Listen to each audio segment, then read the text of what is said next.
So the other day, Jack put this picture on the dial structure group. So I kind of really like the way this looks for a couple different reasons.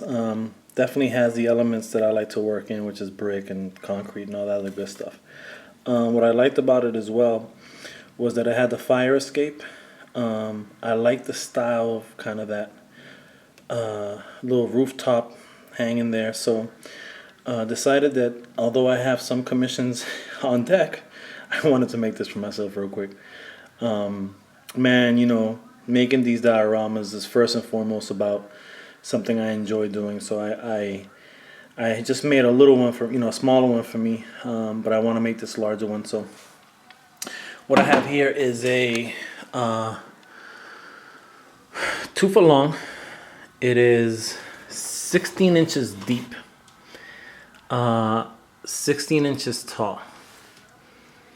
So what I had to do actually, because I wanted it to make it a little deeper, usually I place this back wall on top of here. But these are 1 inch thick, so I would have lost 1 inch, and I didn't want to make, I didn't want to make it too, because of the fact that this piece is going to be here, and this is going to be the piece with the slanted rooftop. I wanted to make sure that the space that was left between here and where that's going to be was still good enough for toy photography. So kind of changed the technique up a little bit. Usually I lay out the foam board like this. It's all been magnetized except for this wall. I ran out of magnets, damn it. So I'm on my way to get some.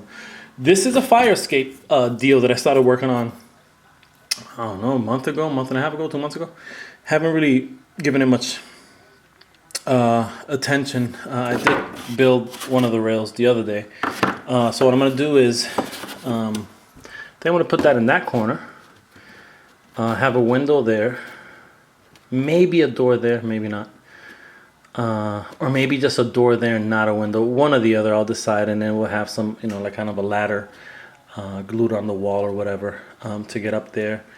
And then what I think is going to be cool about this dial is that I'll definitely it'll have kind of that space in between here. I'm going to order some dumpsters and probably put like a dumpster in that corner. And this is going to be, I started cutting it, but I'm heading out to the art store, so I stopped. But I did measure it. But this is going to be the brick wall here, just as depicted in the picture, and then some other styles here. So far I am 2.5 hours in. The picture I had put on Dial Structure earlier just was me or a picture of when I was at Home Depot yesterday, and I got the 8 foot long, 2 inch thick, 2 foot wide foam board, which is pretty much what the walls are made out of, and then the floor is just that one piece, that 24 by 24, 2 by 2 foot piece that I get. That's to me is a little. It's straighter than the average foam board, because this stuff generally tends to warp a little bit because it's so long. It kind of warps. So what happens is if I use it as a floor, it almost has like a little, like a little indentation. Not indentation, but it's warped, so it's not flat on the surface. So I try to use those pieces for that. I'm not sure how I'm going to build this piece. I don't know if I'm going to magnetize it or just make it a piece that I can just put into it. I'm making it for myself, but I am definitely... I always keep it, kind of my options open, because if somebody's interested enough and they offer me something that I can't say no to, then I might let it go.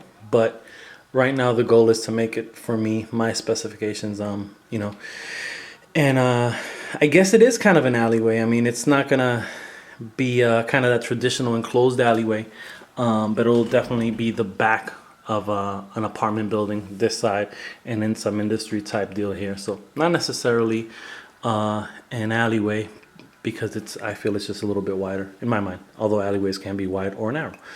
All right, so that's where I'm at. So again, everything's almost been magnetized. Gonna hit the art store now and get some more, and I'll keep the progress up with this one. I just wanted to share this tip real quick. This is going to be a real quick segment of the video. So most of the time I'm pretty good and pretty clean when it comes to the cutouts, and in this particular case it's just I wasn't. and the knife dented the corners a little bit.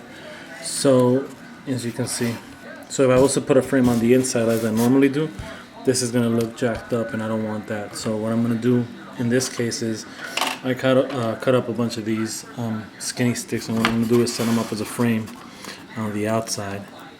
And so then the goal is to use this screen. So we'll pop the screen from the inside, and I'll glue it in a way where it's sticking out a little tiny bit. So there's a little bit of a lip on the inside. So when I stick this in, it'll go flush right against it, and you will not see any of these these ridges here. And I actually went a little far, cut too far there, cut too far there. So just things happen in the process, and sometimes you just find a way to fix it, and it actually ends up turning out better than what the original plan might have been. So I wanted to share that. So I'm about to.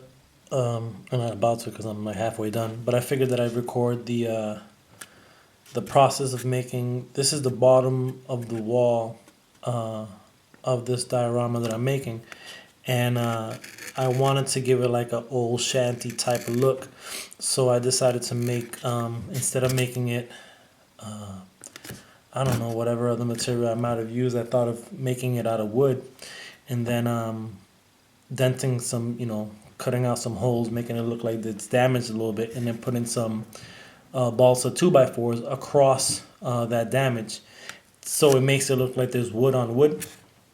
And I think that's gonna be a pretty cool look.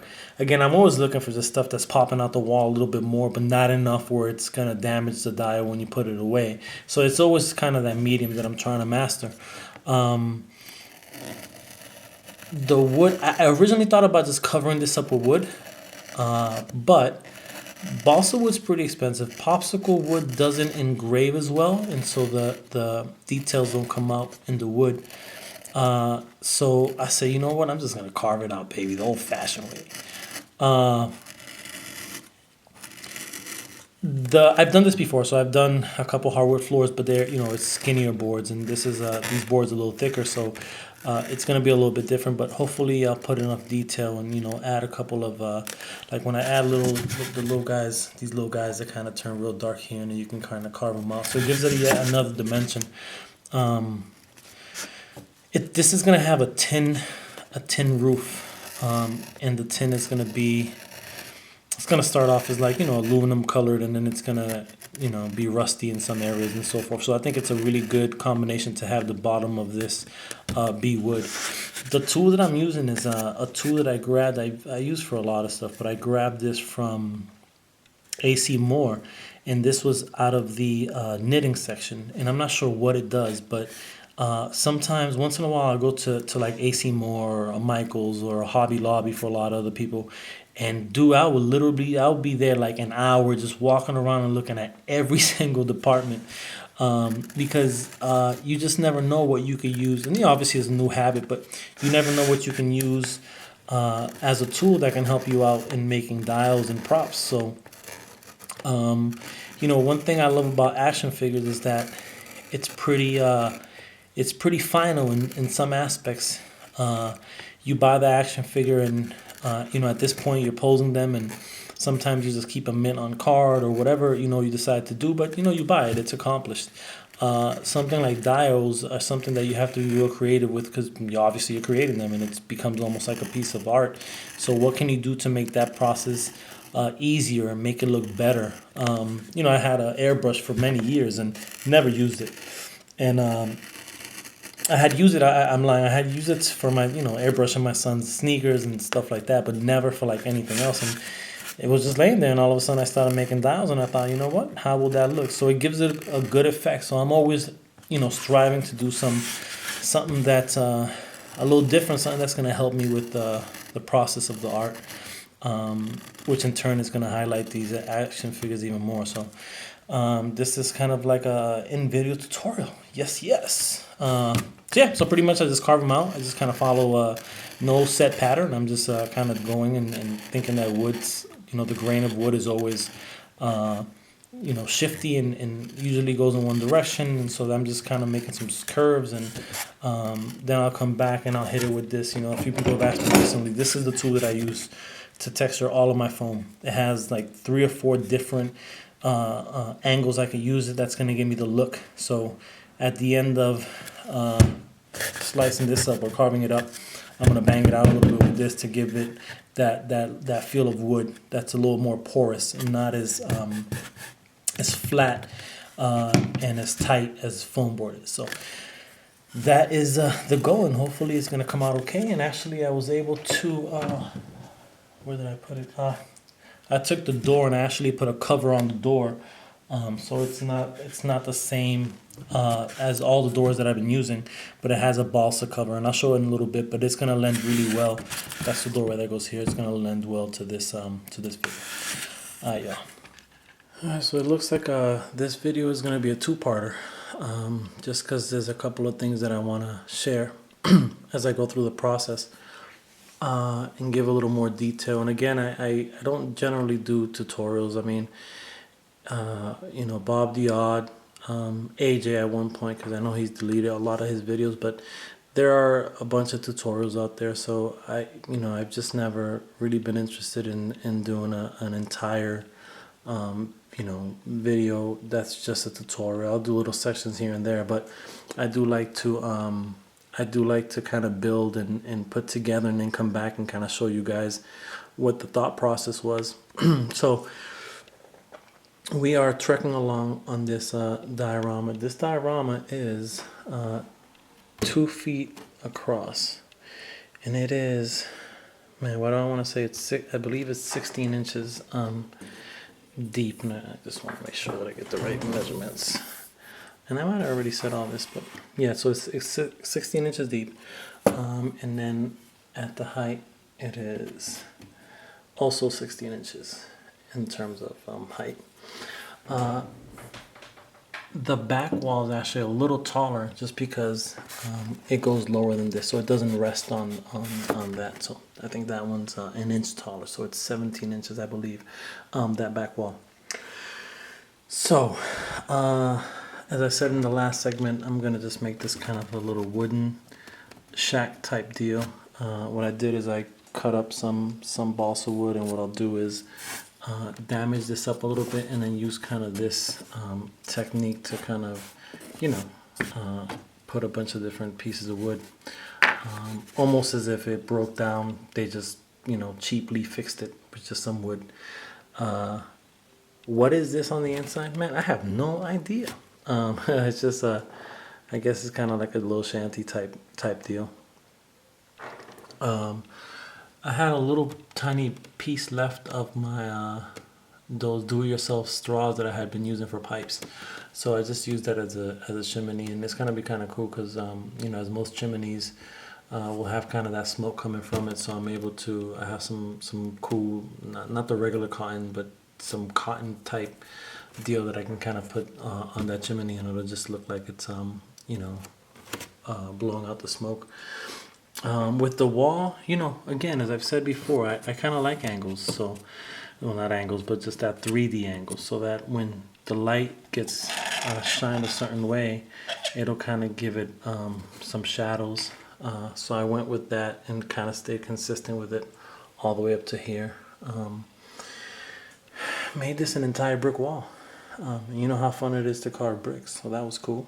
And just a little bit of a brick wall on the back, and then that will be wood.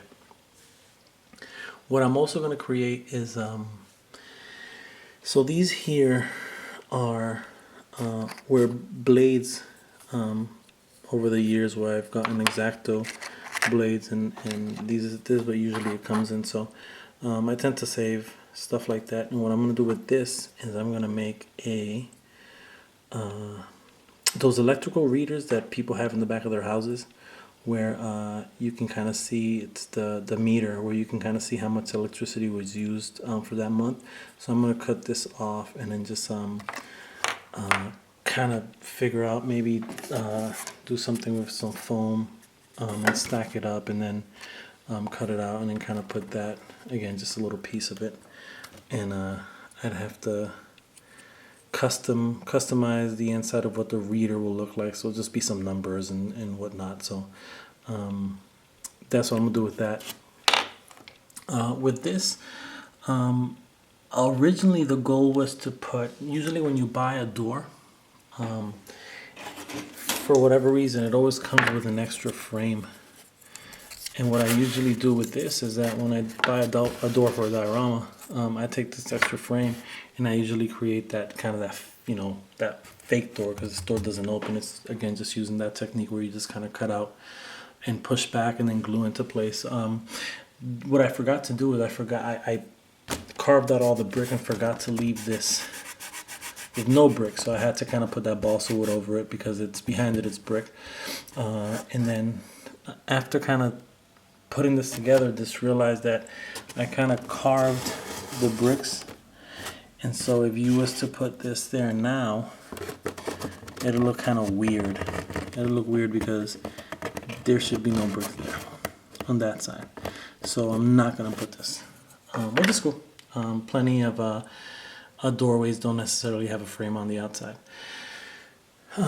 So this is where I am so far. I will say this, man, after having worked on 2 back-to-back dioramas that were smaller, I kind of enjoy working in the smaller scale. This large scale is obviously more time consuming, and I kind of like that kind of corner type dio. I mean, this is cool too because you get, you can put them in that corner fighting on top of that. Roof type deal in that corner, I'm gonna get some dumpsters and the whole nine. I don't think, the more I'm thinking about it, man, I don't think I was originally gonna put a fire escape there, so it was gonna look like that, and then maybe a window up there. The more I think about it, man, I don't think this is the project for this. It's just not tall enough. So even if I put it like right here and I stand up, I guess I can get away with it. I don't know, I may do it at the end, I may not. It's already jam-packed as it is now. Just with this piece alone kind of sticking out, that gives it some personality. So I may not, I'm not sure yet. What I did with this door is, as you guys have seen in the past, first and foremost, one of the reasons I buy doors is because I want it to be kind of a working door. And it's hard to make a diorama that's going to be collapsible with a non-working door. And I always wanted to kind of have that extra space, that extra dimension. But what I did with this door, and I'm not sure if you can tell here, I put a piece of thin balsa wood over it to give the door a different feel, just because I kind of used, obviously it's the same door and I'm using the same door over and over. So kind of did that. When I came over here, one of the things that I always like doing is whenever I have, like, that piece is going to be removable, so had to carve that in there because if not, this wouldn't have been flush against the wall. And what's holding this is this little wood that's been glued on, and this little piece of wood is what's holding this. And I just kind of put some notches in it to kind of hold it in place, and then it's easy enough to just kind of stick into the little corner and then put together. These are just graded up windows. They won't, I don't think I'm gonna glue this part. This can just pop off, so I may not glue this part into place just to give it some other, maybe I can do another broken window or something like that. So I may just kind of leave that. And I think I am gonna put a vent, man, because y'all know how much I love them vents. So I think I'm gonna put a vent at the bottom here. So this is where we are so far. And again, this is going to be a 2-part video because I have a lot more to go on this one. On top of the painting, there's a few other things that I want to do. All right, man. So this is my update on where I am in the process with this diorama. All right, part 2 coming up soon enough. Peace. All right, before I get into the second half of the video, or of this dio, I just wanted to take some footage of the progress on this shanty, as it's called, which is pretty much poorly made wooden, not poorly made, but like a wooden structure that's kind of not necessarily something that's built to last. It's more like we got to kind of build some shelter type of deal. So the foam board is carved up. So I'm hoping once it's said and done, it'll give it the look of wood all over. What I did this morning is I took this with me and I was working on it, and pretty much what I did is, so you can see it from the back. So I just cut out the front, popped out the you know, the squares or whatever, and then you know, kind of seal, you know, put the plywood, not the plywood, but the 2x4s or what have you, to repair the damage or whatever. One of the things I have to be careful about is obviously no wood is that thick. So in cutting this out, the danger is that if you can see inside, you can see that it isn't a wood structure, which obviously it isn't, but you want to give it that feel. So what I had to do is make sure that as I placed those, I did leave some cracks, so you can kind of see light coming from inside, but I did it in a way where hopefully you won't be able to kind of see the depth of the cutout you know, blocks that I created. So before I got to the next video, I wanted to show this section. All right, y'all, peace.